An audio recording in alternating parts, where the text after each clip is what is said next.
Alors, quel rapport, direz-vous, entre les mobilisations sociales, la résistance, la révolution et l'histoire de Fantôme de Under the Shadow que certains d'entre vous ont sans doute découvert il y a quelques minutes. Alors c'est en fait Freddy Bozzo, le grand chef du BIF, que je profite pour saluer, qui m'a dit, écoute, il faut vraiment que tu vois ce film, tu vas voir, c'est vraiment en plein dans la thématique de la révolution. Alors, je vais être tout à fait honnête, à la fin, quand le mot fin est apparu à l'écran, je suis resté un peu perplexe parce que je n'avais pas vraiment saisi le lien avec la thématique de la révolution et de la résistance. En fait, le fait que cette thématique ne saute pas complètement aux yeux fait peut-être justement constituer un indice sur la nature de ce film. Parce que, comme c'est le cas dans de nombreux films iraniens, les thématiques, les vraies thématiques qui se cachent derrière, ici une histoire de fantôme, doit s'avancer caché.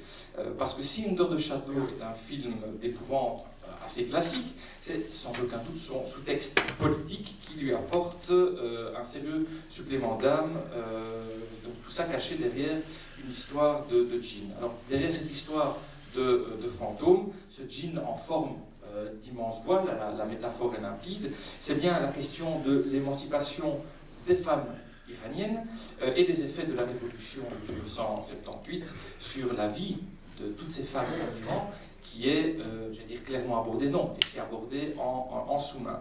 Comme je l'ai dit, évidemment, dire ce grand voile, la métaphore est évidente, frontale, mais si on analyse, si on analyse un peu mieux, on voit que c'est surtout dans les petites scènes secondaires que se cache, en tout cas, la volonté politique, le message politique. On voit dans cette scène où l'héroïne se fait arrêter par la police parce qu'elle ne porte pas de voile, le fait qu'elle cache une cassette vidéo de Jane Fonda, une féministe très très célèbre dans les années 80, ou encore son exclusion de l'école de médecine de par ses activités politiques, et aussi sans doute, et à la différence de sa mère une génération avant, parce que c'est une femme. L'ombre qui tente de happer la fille de l'héroïne, on peut en déduire que c'est la révolution des ayatollahs et le retour de la femme à un rôle traditionnel au moins de le régime du Shah, qui était loin d'être une sinécure. Donc en tout cas, la femme avait de nouveau acquis une certaine indépendance. La révolution de 78 va lui enlever cette indépendance, et donc c'est le combat de cette mère pour sauver son enfant de cet esprit maléfique. C'est celui d'une femme qui refuse que sa fille subisse, comme elle, les conséquences d'une révolution qui constitue, c'est moins qu'on puisse dire, un sérieux obstacle pour l'émancipation des femmes en Iran. Donc dans ce contexte, il nous a paru que le film Under the Shadow nous semblait se justifier pleinement comme tremplin au débat plus large que nous allons maintenant débuter avec des différents invités que Jean-Jacques Jespers, notre modérateur, va vous présenter. Jean-Jacques, je te cède la parole. Merci, bonjour à toutes et à tous.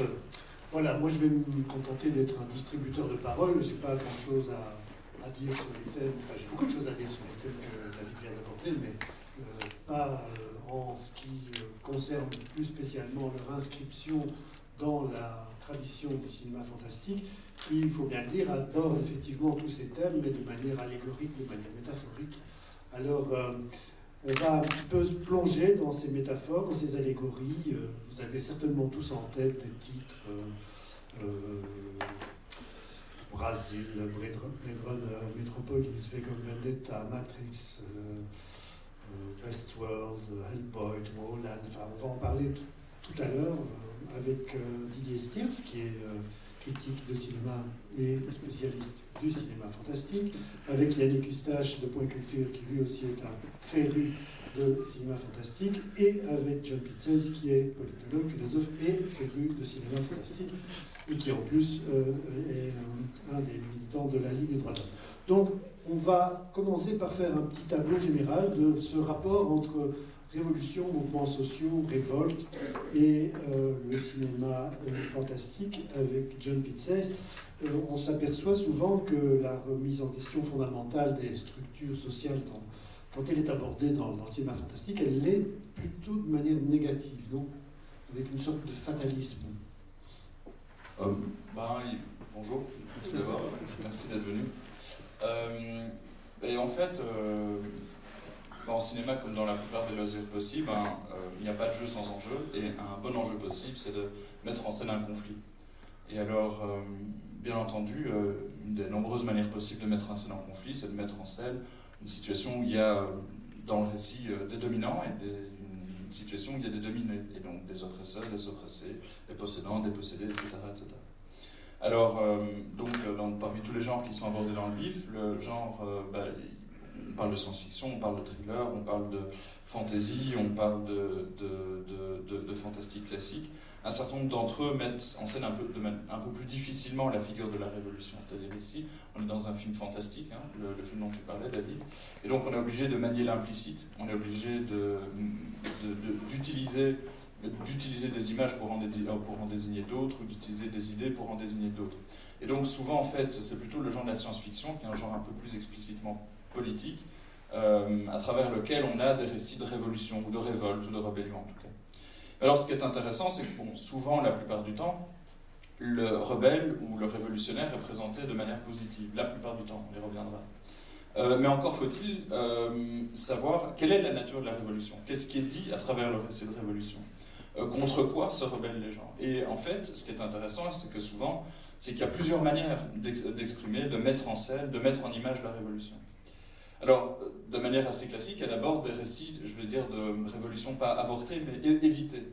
C'est-à-dire qu'on a des récits qui mettent en scène un début de révolution, le développement d'une révolution, un conflit qui est peut-être sur le point d'être militaire, qui se traduit par un certain nombre de batailles, de conflits physiques, etc., mais qui finit par se résorber dans un récit de réconciliation, parfois de consensus. C'est par exemple le cas du vieux Métropolis, où c'est le cas, enfin c'est la tendance, la proposition idéologique est faite par la plupart des films des studios Ghibli par exemple, qui essayent de réconcilier des contraires autour d'une sorte de récit de réconciliation, souvent présenté comme un récit de type progressiste. C'est aussi la ligne générale des récits des différents Star Trek, par exemple. Il y a une révolution, c'est important qu'on parle de la révolution pour qu'on parle des conflits qui nous agitent, mais si on peut éviter la révolution, c'est bien, et il est mieux d'éviter la révolution, parce que la révolution, intrinsèquement, c'est quoi? C'est la violence, pour faire court. Donc, on a des récits de réconciliation. Un deuxième type de récit, ce sont ce que j'appellerais des récits de révolution amputés, c'est-à-dire ou de révolution Canada Dry. Ça a le goût de la révolution, ça a l'allure de la révolution, ça a le sang de la révolution, mais ce ne sont pas tout à fait de révolution. En fait, dans la plupart du temps, quand il y a des récits de révolution, on remarque qu'ils se traduisent, ils se terminent ces révolutions surtout par soit la fuite, soit l'exil, soit le triomphe non pas d'une masse, ou d'une classe, ou d'une caste, mais d'une personne, d'un héros. Et donc, j'ai une amie qui, par exemple, pour l'instant, réfléchit à une pièce de théâtre révolutionnaire en utilisant la figure d'Aïsmel, on en a beaucoup discuté, puis finalement on s'est dit, mais la figure d'Aïsmel, ce sont des libertaires, ce sont des individus. La figure du super-héros, même quand il se dresse contre le pouvoir, il ne parle que pour lui. Et il ne veut parler que pour lui. Et il veut justement qu'on lui foute la paix, qu'on ne lui demande pas de parler à la place de quelqu'un d'autre. Et donc, que ce soit dans les récits de super-héros, que ce soit, pour prendre d'autres exemples, dans A Boy in His Dog, par exemple, ou THX, ou même Matrix, qui prend la forme d'une révolution, mais qui n'aurait jamais trouvé son terme sans la transformation personnelle du héros et sa révélation quasi épiphanique de la fin. Et bien, donc, les récits, c'est quoi? C'est, pour faire court, quelqu'un qui trouve la solution. Et s'il ne trouve pas la solution, alors il part, il s'exile, il prend son cheval, et puis il s'en va en sifflotant sur le soleil couchant. Donc une révolution individuelle, premier cas. Deuxième cas, une révolution sans enjeu. Ça, c'est le cas de pas mal de récits de science-fiction, je dirais, post-adolescents aujourd'hui, façon Divergent ou The Maze, où on sent bien qu'il y a un groupe de gens qui se révoltent contre un autre groupe de gens. On voit qu'il y a des gentils, on voit qu'il y a des méchants, mais on ne sait pas très bien pourquoi les méchants sont méchants et pourquoi les gentils sont gentils, à part que les gentils sont beaux et jeunes, et que les méchants sont plus âgés et un peu moins beaux. Et donc, on devine qu'il y a des oppresseurs, mais on ne sait pas de quoi est faite l'oppression. Est-ce que c'est une oppression technologique? Peut-être. Économique? Peut-être. Symbolique? Peut-être. Ce qui est sûr, c'est qu'il y a des gens un peu en haut et des gens un peu en bas. Et donc, on a une révolution, mais qui fonctionne un peu comme cette pub Pepsi avec Kendall Jenner qui est sortie il y a quelques semaines, où il y a des gens qui défilent, on ne sait pas très bien contre quoi ils défilent, mais et à la fin, il y a une pub Pepsi, ça c'est sûr, par contre. Ça c'est sûr. Donc ça, c'est le deuxième cas de révolution amputée. Le troisième cas de révolution amputée, là, c'est une reprise ironique, justement, du thème que je viens d'aborder. C'est la révolution manipulée. C'est la fameuse fin de Brésil, par exemple.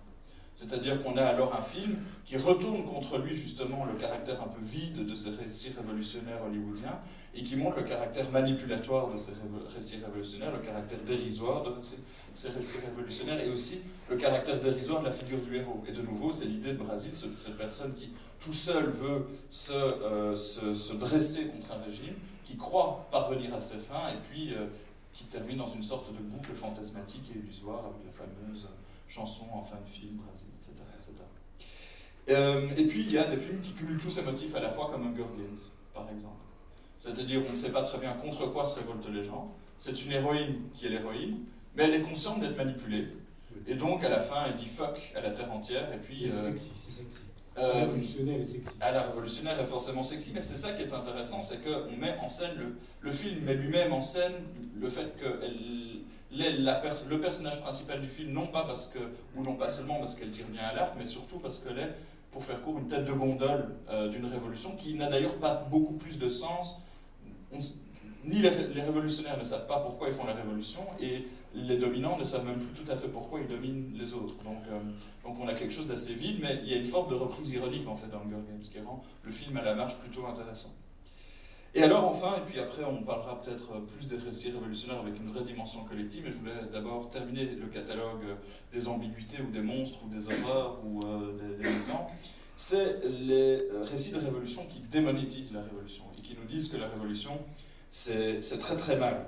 Et ce sont en fait des récits où la révolution est omniprésente dans le récit, mais où elle est présente, elle est considérée comme étant négative, comme étant déstabilisatrice. Même si le spectateur est invité à éprouver de la fascination pour la révolution. Pour ne donner que quelques cas, le fameux coup du tome 3 du Batman, par exemple, de Dark Knight, où on a Bane, ceux qui s'en souviennent, qui fait un discours que ne renierait pas Mélenchon, un discours communiste, un discours de destruction de Wall Street, mais on comprend que ce n'est pas ça qui rend Bane profondément noble, c'est ce qui rend Bane profondément méchant. Et on a un film qui commet l'exploit de nous raconter l'histoire d'un méchant communiste qui s'allie avec une méchante écologiste extrémiste, mais qui seront sauvés par un gentil capitaliste qui se distingue des méchants capitalistes par le fait qu'il est gentil et qu'il porte une cape. Et qu'il frappe plus fort que les méchants policiers qui, eux, stupidement encore respectent les lois du système contre le méchant communiste et la méchante écologiste. Donc Dark Knight, c'est un chef-d'œuvre de cinéma réactionnaire, vraiment. Il n'y a pas mieux. Deuxième cas, les films Hellboy, où donc on a cette histoire de monstre qui est engagée pour faire court le gouvernement américain pour contrôler, domestiquer, cornaquer les révolutions, ou en tout cas les tentatives de rébellion qui pourraient surgir du royaume d'en dessous, que ce soit des elfes, que ce soit des orques, que ce soit des trolls, etc. Et donc on voit une sorte de fascination de réalisateur pour ce royaume des monstres, mais fascination qui ne tient que quand les monstres sont cantonnés dans leurs eaux, cantonnés dans leur bestiaire des horreurs un peu fantastiques, ou dans leur bestiaire dans ce bestiaire un peu, oui, à la fois fasciné, mais néanmoins toujours marginalisé. Et donc Hellboy nous dit, soyez marginaux, c'est esthétique, soyez marginaux, vous aurez de belles scènes, mais surtout ne faites pas la révolution. Et donc, surtout ne faites pas la révolution, parce que ce qu'il nous faut dans la vie, c'est de la stabilité. C'est toujours de la stabilité. Et enfin... Hellboy, c'est un peu le social traître type. Oui, mais non, c'est l'individu néolibéral, Hellboy. C'est celui qui, venu de sa fange, venu de sa merde, laid, gros, bourrin, parvient à accéder à quelque chose d'au-dessus. Écorné, littéralement, mais qui est méritant, qui fait ce qu'il peut. C'est un Macron, quoi. C'est un vrai petit Macron. Il vient de la classe moyenne, il parvient à s'élever au-dessus de sa classe, il est reconnu par les dominants, et les dominants lui disent, écoute, Hellboy, on va continuer à te faire vivre ou à te donner un statut social dans le monde dans lequel tu es, à condition que tu nous aides à maîtriser la masse des crasses d'où tu viens, quoi. Donc voilà.